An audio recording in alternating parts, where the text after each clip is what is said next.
એક નાનકડું ગામ હતું. આ ગામમાં એક ડોશીમા રહેતા હતા. ડોશીમા ખૂબ જ ગરીબ હતા, પણ તેમનું હૃદય ભક્તિથી છલોછલ હતું.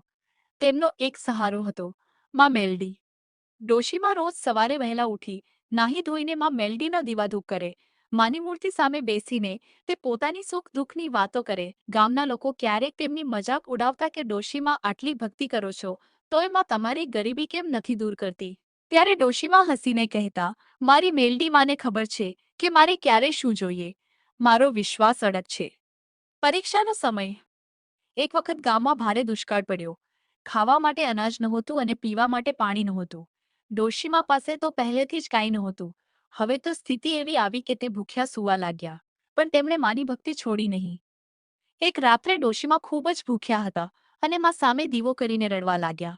તેમણે કહ્યું, માં, મને કોઈ ફરિયાદ નથી, પણ જો હું જીવીશ નહીં તો તારો દીવો કોણ કરશે? માં મેલડીનો ચમત્કાર. ત્યારે જ મધરાતે એક નાની કન્યા ડોશીમાની ઝૂંપડીએ આવી. તે કન્યાના હાથમાં એક નાની પોટલી હતી. તેણે ડોશીમાને કહ્યું, માજી, હું રસ્તો ભૂલી ગઈ છું. મને બહુ ભૂખ લાગી છે.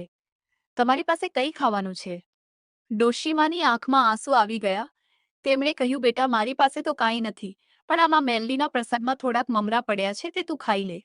જેવા ડોશીમાએ તે મમરા તે કન્યાને આપ્યા, ત્યાં જ આખી ઝૂંપડી દિવ્ય પ્રકાશથી ભરાઈ ગઈ. તે નાની કન્યા બીજું કોઈ નહીં, પણ ખુદ માં મેલડી હતા. માં પ્રસન્ન થયા અને બોલ્યા, હે માજી, તારી શ્રદ્ધાની જીત થઈ છે. તે પોતે ભૂખ્યા રહીને પણ અતિથિની સેવા કરી.